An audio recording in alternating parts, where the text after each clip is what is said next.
Agárrate, porque lo que te voy a soltar ahorita te va a voltear de cabeza todo lo que creías saber del cristianismo.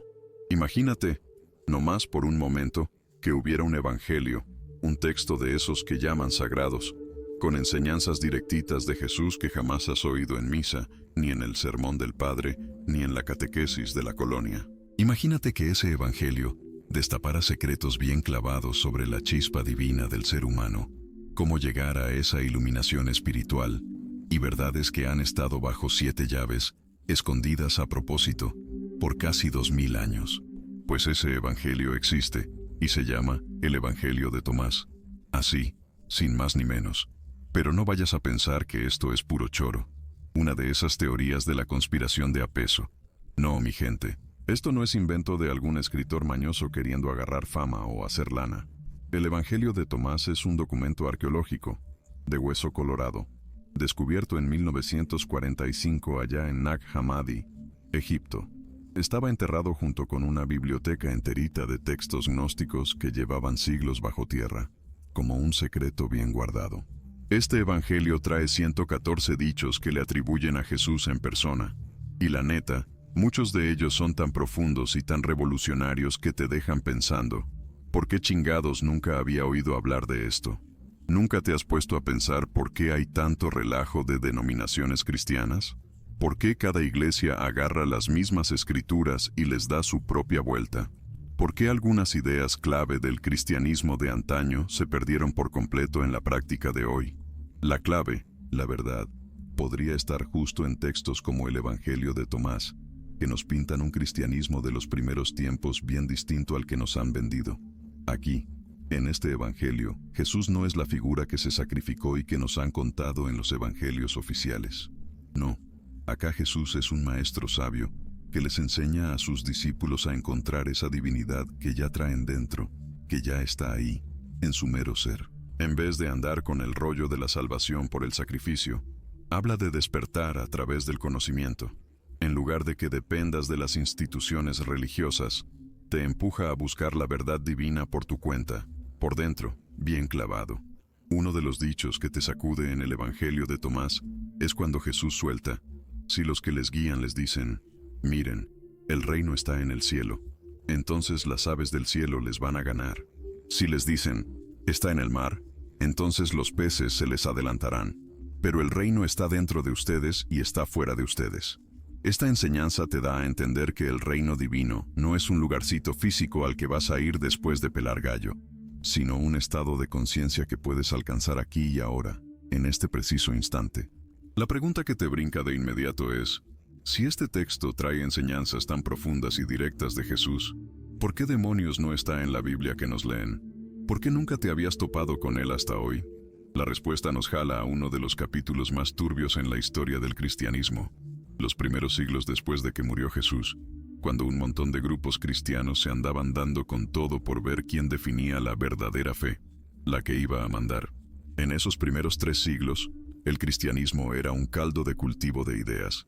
Estaban los que luego se harían la iglesia ortodoxa, sí, pero también los gnósticos, los ebionitas, los marcionitas y un chorro de grupos más, cada uno con sus propios escritos, sus ritos y sus propias lecturas de lo que Jesús había enseñado.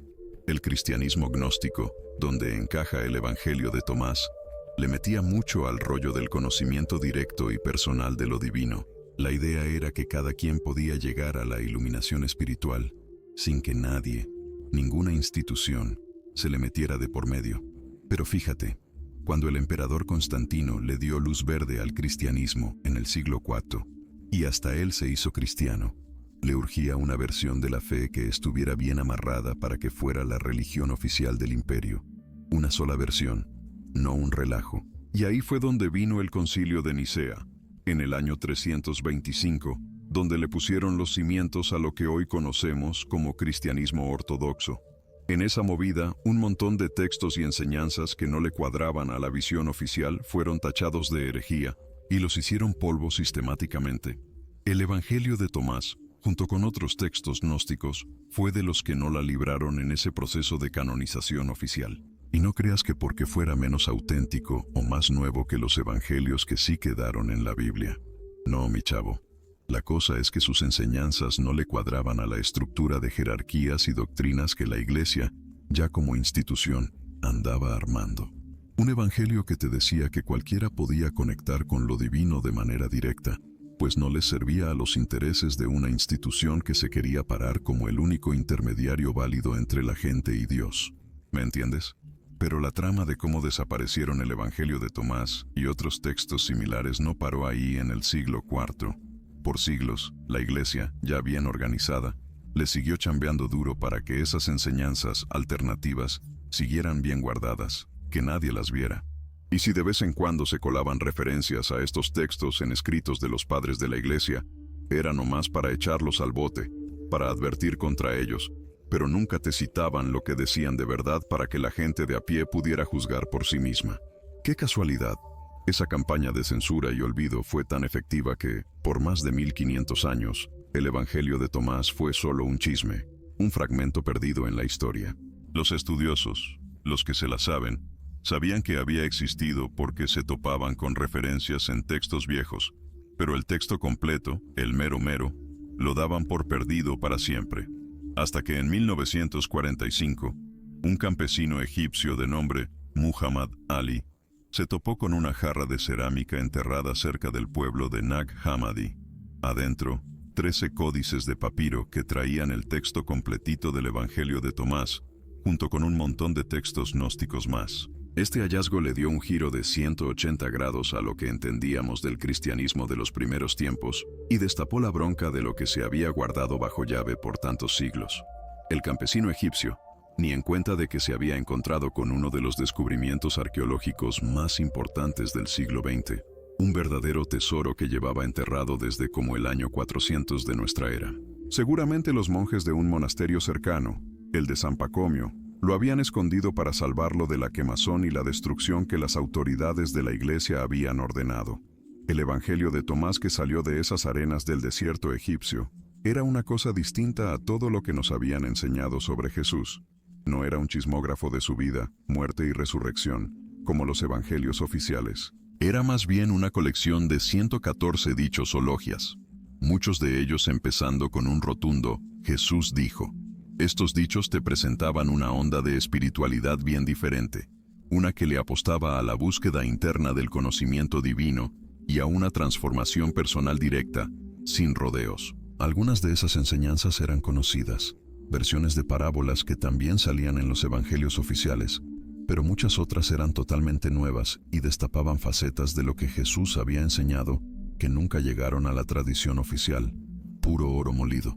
Lo que más le caló a los expertos religiosos de siempre fue que muchos de estos dichos sonaban a auténticos, como si trajeran la misma sabiduría y autoridad espiritual que caracterizaba las enseñanzas más famosas de Jesús. Algunos especialistas empezaron a soltar que ciertos pasajes del Evangelio de Tomás podrían ser hasta más viejos que sus versiones en los evangelios oficiales, o sea que eran versiones más puras de las enseñanzas originales. Esta posibilidad, la neta, puso bien incómodos a algunos círculos religiosos, porque significaba que por más de 1500 años, a la humanidad se le había negado el acceso a enseñanzas espirituales de un valor incalculable.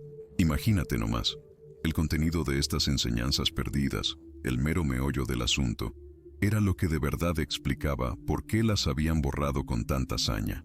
El Evangelio de Tomás te mostraba un cristianismo que era bien distinto a la ortodoxia que se había impuesto. En vez de recalcar la salvación por la muerte y resurrección de Jesús, estos dichos le tiraban a que cada quien descubriera su propia naturaleza divina. En vez de promover que dependieras de los intermediarios religiosos, te enseñaban a buscar la espiritualidad de forma directa y personal, sin rodeos. Uno de los dichos más revolucionarios soltaba que el reino de los cielos estaba extendido sobre la tierra, pero los hombres, ciegos, no lo veían. Esta enseñanza te decía que la experiencia divina no era algo que tuvieras que esperar hasta después de la muerte, sino algo que podías vivir aquí y ahora, si te ponías las pilas para desarrollar esa percepción espiritual. Otro dicho igual de radical aseguraba que cuando la gente se conociera a sí misma a fondo, se daría cuenta de que eran hijos del Padre viviente, o sea, una conexión directa e íntima con lo divino, sin necesidad de que la Iglesia se metiera. Estas ideas no eran solo rollos teológicos abstractos. No. Tenían implicaciones bien profundas en cómo la gente se paraba frente a la religión y la autoridad espiritual. Si cada individuo tenía acceso directo a lo divino, pues entonces las estructuras jerárquicas de la Iglesia, ya como institución, se volvían, en el mejor de los casos, algo opcional, y en el peor, un estorbo para el verdadero desarrollo espiritual. Para que veas, si el reino de los cielos ya andaba por aquí y estaba al alcance de los que tuvieran ojos para verlo, entonces las promesas de salvación futura, condicionadas a que cumplieras con doctrinas específicas, perdían un chorro de su poder para controlar a la gente. Si este rollo te está volando la cabeza y quieres seguirle el rastro a estos misterios ocultos del cristianismo de antaño, hazme el paro y suscríbete al canal, y actívale a la campanita. Cada semana soltamos contenido que destapa verdades que han estado enterradas por siglos, y tu apoyo nos ayuda a seguirle en esta investigación que, la verdad, es bien importante. Pero las enseñanzas revolucionarias del Evangelio de Tomás, agárrate, iban mucho más allá de eso de conectar directo con lo divino. Algunas de las cosas más provocativas que soltaba sugerían que eso de separar lo humano de lo divino era mucho menos claro de lo que la teología oficial nos había metido en la cabeza. Un dicho particularmente controversial sentenciaba que los que bebieran de la boca de Jesús se harían como él, y él mismo se haría como ellos. Imagínate la bronca.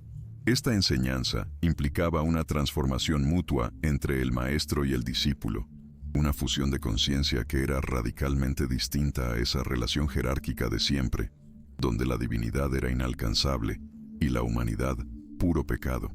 Estas ideas ya traían cola de las tradiciones espirituales más antiguas del Medio Oriente, donde el rollo de la teosis o deificación era clave en muchas escuelas místicas.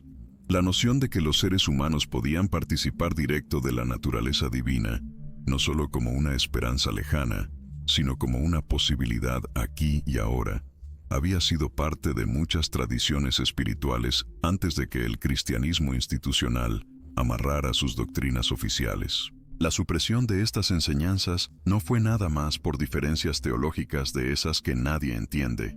No, fue una necesidad práctica para una institución que andaba construyendo su poder sobre la base de ser el único camino bueno para la salvación.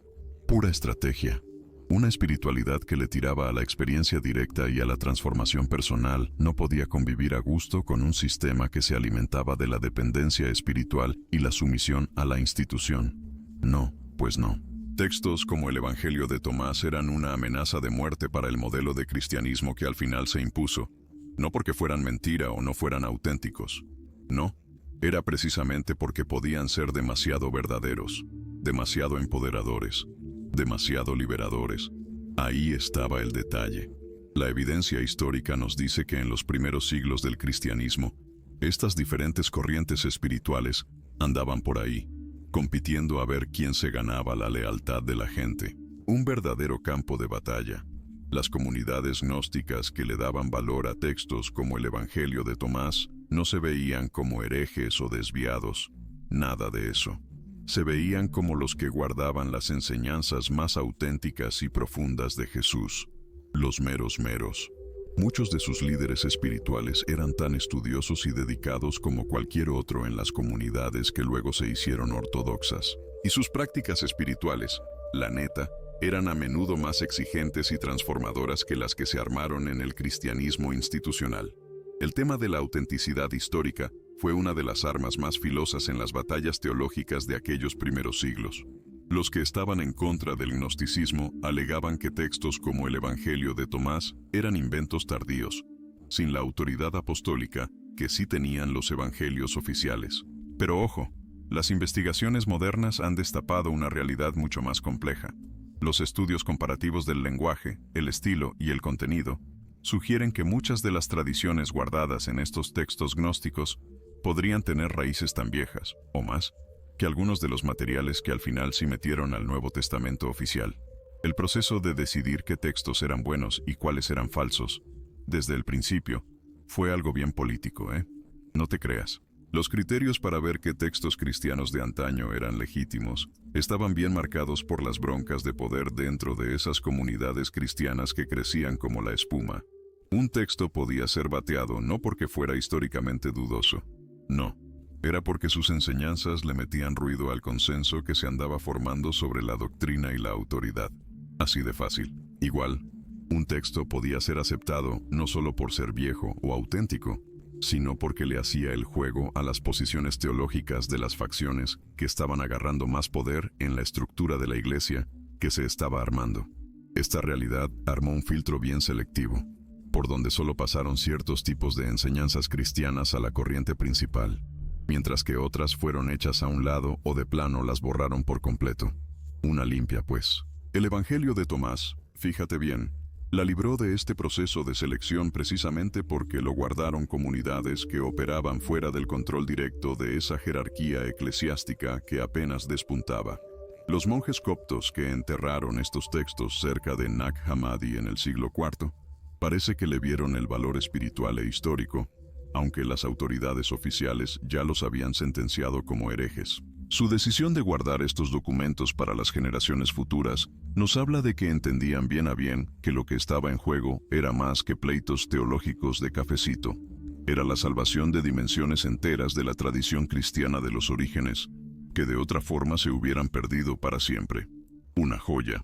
Las implicaciones de que se haya salvado este material van mucho más allá de los círculos de académicos, de esos que se la pasan en la biblioteca. Si las enseñanzas del Evangelio de Tomás, en verdad, guardaban aspectos auténticos del mensaje original de Jesús, que se filtraron o se censuraron en la tradición oficial, entonces, aguas, millones de personas, por casi 2000 años, se quedaron sin acceso a dimensiones completas de su herencia espiritual.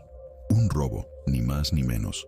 La tragedia no era solo que estos textos se escondieran. Lo peor es que las tradiciones espirituales que habían alimentado fueron desarraigadas de forma sistemática, dejando un hueco enorme en lo que la gente entendía que el cristianismo de los primeros tiempos ofrecía para la transformación de uno mismo. Un vacío brutal. La resistencia de hoy para tomar en serio estas tradiciones alternativas nomás refleja los mismos patrones que operaron en los primeros siglos del cristianismo.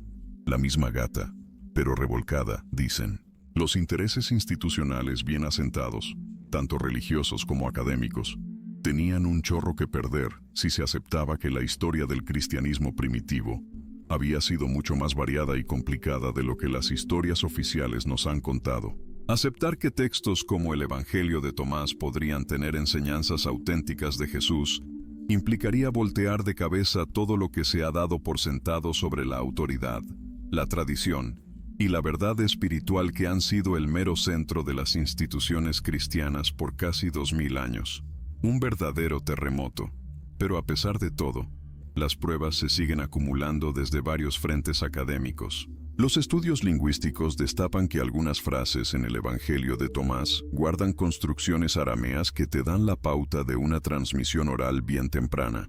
Las investigaciones comparativas muestran parecidos que te dejan con el ojo cuadrado con tradiciones de sabiduría judías que eran contemporáneas al Jesús de la historia. Los análisis de los patrones de enseñanza revelan metodologías pedagógicas que le cuadran con lo que se sabe de los maestros espirituales del primer siglo en Palestina. Cada una de estas pruebas, por separado, podría tener otras explicaciones, sí, pero juntas arman un caso acumulativo que cada vez es más difícil de hacerse de la vista gorda, más allá de si es históricamente auténtico o no. El contenido mismo del Evangelio de Tomás ofrece perspectivas de la espiritualidad que le llegan bien hondo a la gente de hoy que busca algo más, porque las formas institucionales de la religión ya no les llenan el hueco espiritual. Las enseñanzas sobre el conocimiento directo, la transformación personal y el acceso inmediato a lo divino le hablaban directo a una generación que creció con tradiciones que le metían mucho a la mediación institucional y a la autoridad de afuera. Para muchos, darse cuenta de que estas formas de espiritualidad más directas y de experiencia pura podían venir de las enseñanzas más antiguas del mismísimo Jesús ha sido algo bien liberador y les ha dado un respaldo enorme, una revelación. Esta conexión con la actualidad ha echado leña tanto al interés renovado en textos gnósticos como a la resistencia que le siguen poniendo en círculos más tradicionales. Los críticos decían que la popularidad de estos textos hoy en día era más bien un espejo de la espiritualidad contemporánea, y no una verdadera comprensión histórica de lo que significaron en un principio. Un puro reflejo, pues. Según ellos, los lectores de hoy le estaban hallando al Evangelio de Tomás lo que querían hallarle, interpretando sus enseñanzas misteriosas con el filtro de sus propias búsquedas espirituales, en lugar de echarle coco al trabajo más difícil de entenderlas en su contexto histórico original. Pura conveniencia. Esta crítica, sí, tenía su parte de razón, pero también destapaba ideas bien problemáticas sobre cómo se entiende la espiritualidad y su relevancia más allá del tiempo. Si las enseñanzas guardadas en el Evangelio de Tomás, en verdad, señalaban verdades fundamentales sobre la naturaleza humana y la realidad espiritual, entonces su poder para seguir hablando a través de los siglos podría ser una prueba de su autenticidad, no al revés. Las grandes tradiciones de sabiduría siempre han mantenido su chispa justamente porque sus ideas centrales rebasan las barreras de cualquier época en particular.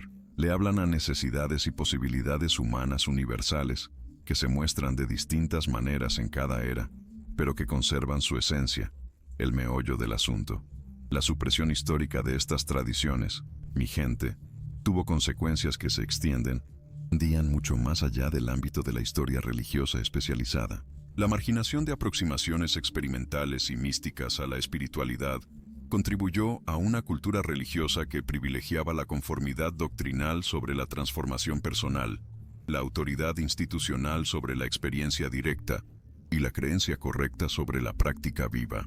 Estas tendencias influenciaron no solo el desarrollo del cristianismo, sino también las actitudes culturales más amplias hacia la autoridad, el conocimiento y la naturaleza de la verdad misma. El impacto de estas decisiones históricas resultó particularmente visible en el desarrollo de lo que muchos eruditos comenzaron a reconocer como una profunda crisis de autoridad dentro del cristianismo institucional.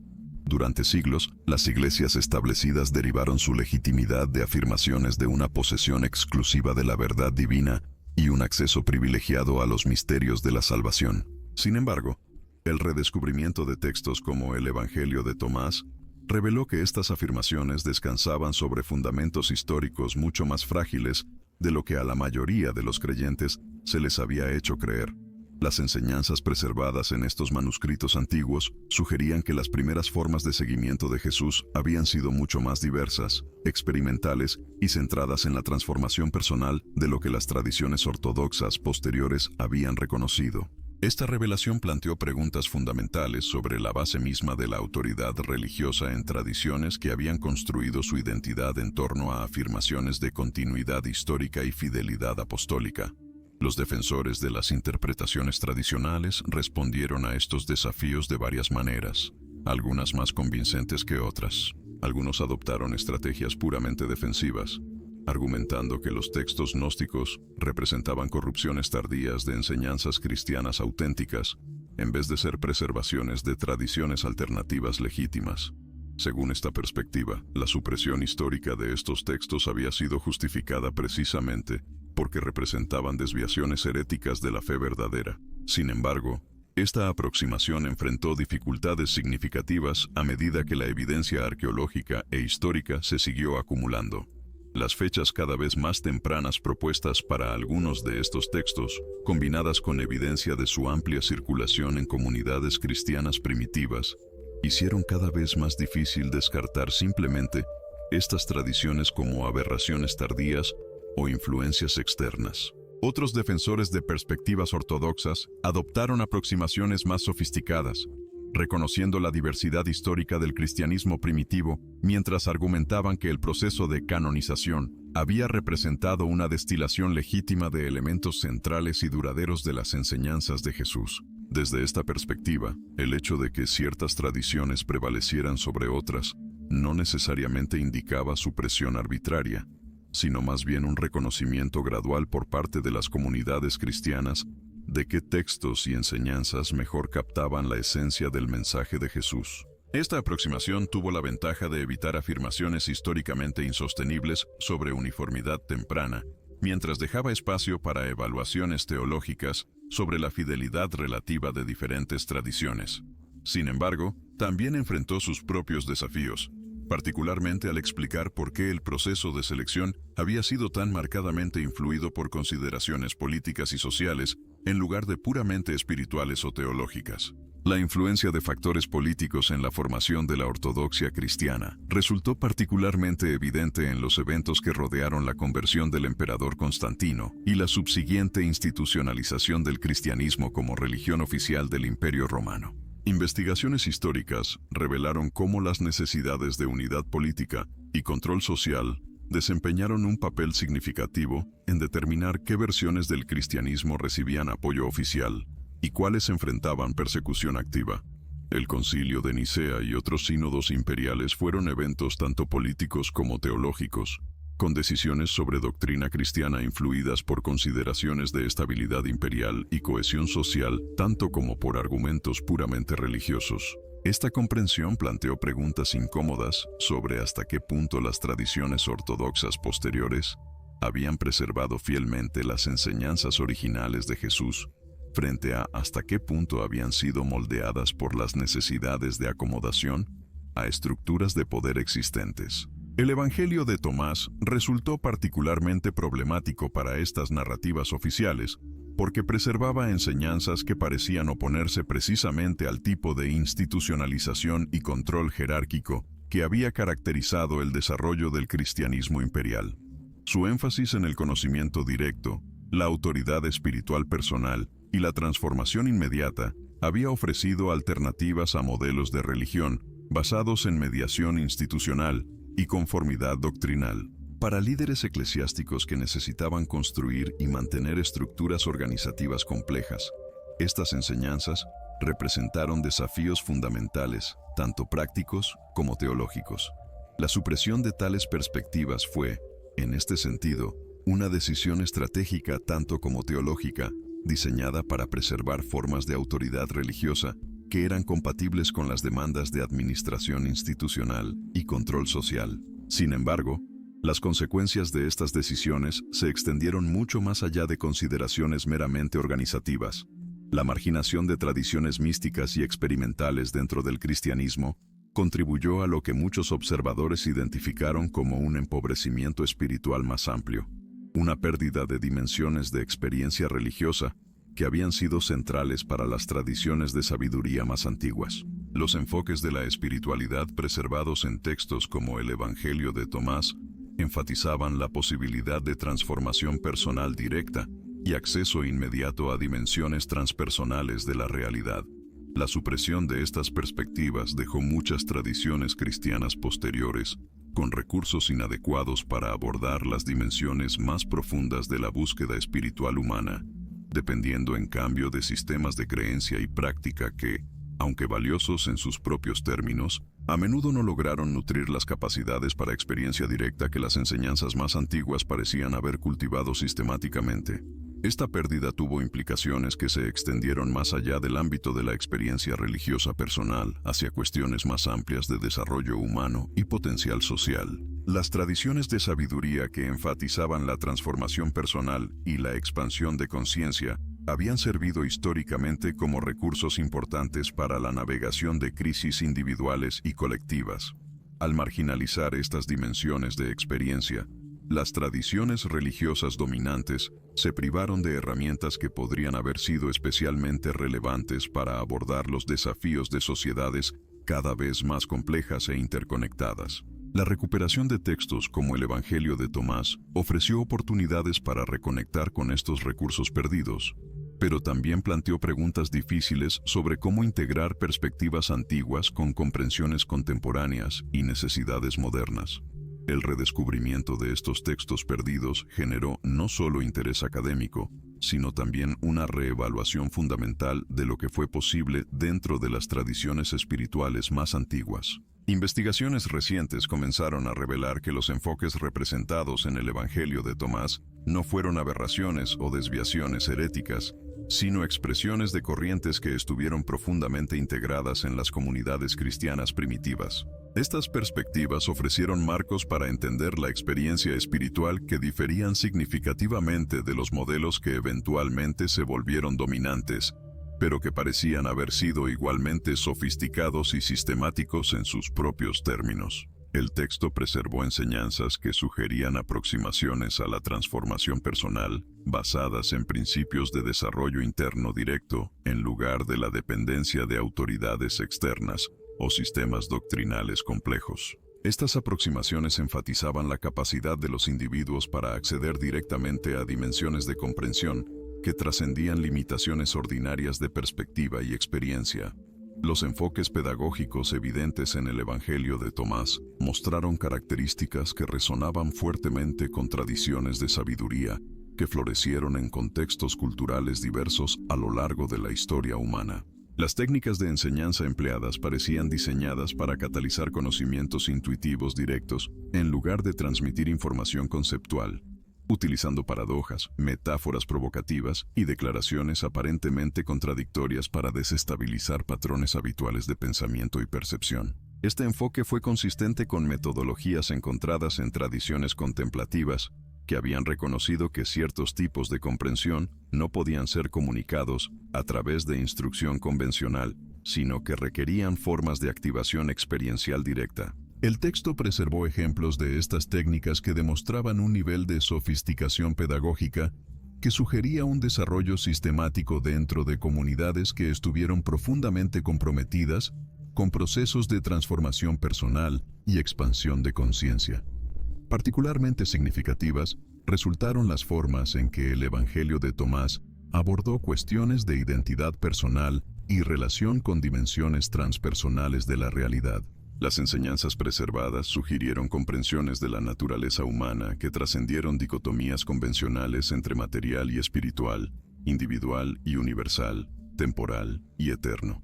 Estas perspectivas ofrecieron marcos para entender la experiencia humana como participación en procesos de transformación cósmica más amplios, donde el desarrollo personal era visto no como un proyecto individual aislado, sino como una contribución a una evolución colectiva más amplia. Los enfoques representados reconocieron dimensiones de experiencia que conectaban transformación personal con responsabilidad social, sugiriendo que el desarrollo espiritual auténtico necesariamente implicaba un compromiso activo con los desafíos y oportunidades del mundo social más amplio. Estas intuiciones tuvieron implicaciones profundas para comprensiones contemporáneas de desarrollo humano y potencial social. Las crisis que caracterizan las sociedades modernas han incluido no solo desafíos técnicos y económicos, sino también crisis más fundamentales de significado, propósito y conexión. Las tradiciones de sabiduría representadas en textos como el Evangelio de Tomás ofrecieron recursos para abordar estas dimensiones más profundas de crisis social, proporcionando marcos para entender el desarrollo humano como un proceso integrado que incluía crecimiento espiritual, madurez psicológica y responsabilidad social, como aspectos interconectados de una transformación más comprensiva. La marginalización de estas perspectivas contribuyó a fragmentaciones que caracterizan aproximaciones modernas a la educación, el desarrollo personal y el cambio social, donde diferentes dimensiones de crecimiento humano son tratadas como dominios separados en lugar de aspectos integrados de un proceso holístico. La recuperación de estas enseñanzas comenzó a influir no solo en estudios religiosos, sino también en campos como la psicología, la educación y los estudios de conciencia. Investigadores comenzaron a reconocer que las tradiciones representadas en el Evangelio de Tomás preservaban comprensiones de desarrollo humano que resultaron notablemente sofisticadas en su reconocimiento de capacidades latentes que podían ser cultivadas a través de práctica sistemática y orientación apropiada. Estas comprensiones incluían el reconocimiento de estados de conciencia que trascendían limitaciones ordinarias de percepción e identidad, capacidades para conocimiento intuitivo directo, que podía complementar el conocimiento conceptual, y potenciales para formas de conexión empática que trascendieron barreras convencionales entre individuos y grupos. La marginación de estas perspectivas dentro de tradiciones religiosas dominantes contribuyó a un empobrecimiento más amplio de recursos disponibles para abordar crisis contemporáneas que requieren precisamente tipos de innovación creativa y transformación personal que estas tradiciones cultivaban sistemáticamente. Las implicaciones de estos descubrimientos se extendieron hacia cuestiones fundamentales sobre la naturaleza de la autoridad espiritual y la legitimidad religiosa. El Evangelio de Tomás preservó enseñanzas que sugirieron que el acceso a dimensiones más profundas de comprensión espiritual no dependía de mediación institucional o conformidad con sistemas doctrinales específicos, sino del desarrollo de capacidades internas que estaban potencialmente disponibles para todos los individuos. Esta perspectiva desafió modelos de autoridad religiosa que dependían del control institucional sobre el acceso a recursos espirituales, sugiriendo en cambio enfoques más democráticos y participativos para el desarrollo espiritual. Para instituciones que construyeron su autoridad sobre afirmaciones de mediación exclusiva entre individuos y dimensiones transpersonales, estas enseñanzas representaron amenazas fundamentales tanto prácticas como teológicas. Sin embargo, las enseñanzas preservadas en el Evangelio de Tomás no promovían individualismo simplista o rechazo de comunidad y tradición. En cambio, sugirieron comprensiones de desarrollo espiritual que reconocían tanto la autonomía personal como la interdependencia social como aspectos esenciales de crecimiento auténtico. Los enfoques representados enfatizaban que la transformación personal auténtica necesariamente implicaba el desarrollo de capacidades para una conexión más profunda con otros y con dimensiones más amplias de la realidad, sugiriendo que el crecimiento espiritual genuino era inherentemente social y relacional en su orientación. Estas perspectivas ofrecieron alternativas tanto a modelos de autoridad religiosa extremadamente jerárquicos como a formas de individualismo espiritual que negaban la importancia de comunidad y tradición para un desarrollo personal sostenible. La integración de estas comprensiones redescubiertas con necesidades y oportunidades contemporáneas requirió una navegación cuidadosa de tensiones entre la preservación de intuiciones ancestrales y la adaptación a contextos modernos. Los desafíos incluyeron no solo cuestiones de interpretación textual, sino también preguntas más amplias sobre cómo las tradiciones de sabiduría podrían ser revitalizadas sin ser distorsionadas por proyecciones contemporáneas o necesidades culturales específicas. La tentación existía tanto para romantizar perspectivas antiguas como para descartarlas como irrelevantes para condiciones modernas, cuando lo que era necesario era un compromiso más matizado que reconociera tanto continuidades como discontinuidades entre contextos antiguos y contemporáneos. Este proceso de integración requirió el desarrollo de nuevas formas de diálogo entre tradiciones que honraran la integridad de perspectivas históricas, mientras también permitiera evolución y adaptación creativas apropiadas para circunstancias contemporáneas.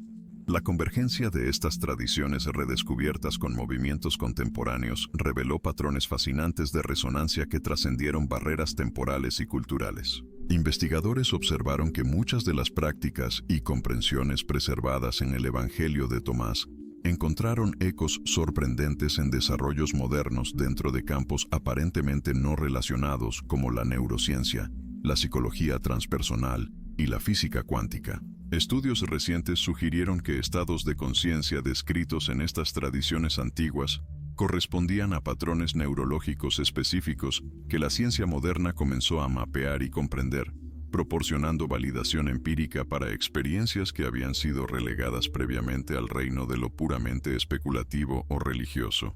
Especialistas en neuroplasticidad documentaron cómo prácticas meditativas similares a aquellas implícitas en las enseñanzas de Tomás producían cambios medibles en la estructura cerebral, particularmente en áreas asociadas con la autoconciencia, la regulación emocional y la percepción de interconectividad. Estos descubrimientos proporcionaron bases científicas para comprender por qué tradiciones antiguas enfatizaban consistentemente que la transformación personal auténtica requería no solo cambios conceptuales, sino también modificaciones en modos fundamentales de percepción y procesamiento de información. La implicación era que las enseñanzas preservadas en textos como el Evangelio de Tomás no representaban simplemente filosofías abstractas, sino tecnologías precisas para el desarrollo de capacidades humanas que la investigación contemporánea comenzó a validar experimentalmente. Paralelamente, desarrollos en física cuántica y teoría de sistemas proporcionaron nuevos marcos conceptuales para comprender afirmaciones encontradas en estas tradiciones sobre la naturaleza interconectada de la realidad. Conceptos como el entrelazamiento cuántico y las propiedades emergentes de sistemas complejos ofrecieron analogías científicas para experiencias de unidad e interconectividad que fueron centrales para las enseñanzas preservadas en el Evangelio de Tomás. Mientras que estos paralelismos no constituyeron pruebas directas de la validez literal de afirmaciones específicas, sugirieron que intuiciones fundamentales sobre la naturaleza de la realidad, preservadas en estas tradiciones, eran consistentes con comprensiones científicas emergentes sobre los principios operativos del universo a niveles tanto microscópicos como macroscópicos. Sin embargo, esta convergencia entre antigua sabiduría y conocimiento contemporáneo requirió una interpretación cuidadosa para evitar reduccionismos simplistas que amenazaban con distorsionar tanto intuiciones tradicionales como descubrimientos científicos. El desafío radicaba en reconocer resonancias genuinas sin forzar correspondencias artificiales o utilizar la validación científica para legitimar aspectos de tradiciones antiguas que operaban en dominios completamente diferentes de investigación empírica. Los enfoques más prometedores reconocieron que tradiciones de sabiduría e investigación científica representan metodologías complementarias para explorar diferentes aspectos de la experiencia humana, cada una con sus propias fortalezas y limitaciones distintivas. Esta integración de perspectivas proporcionó nuevas oportunidades para abordar desafíos contemporáneos que requieren tanto rigor intelectual como profundidad de comprensión que trascienden puramente enfoques analíticos. Las broncas relacionadas con la sostenibilidad del ambiente, con cómo nos llevamos entre la gente y con la salud mental, exigían a gritos un cambio personal y colectivo, un cambio que hacía eco, y fuerte, con lo que ya planteaba el Evangelio de Tomás: desarrollar la capacidad para ver la neta de las cosas y actuar con más humanidad.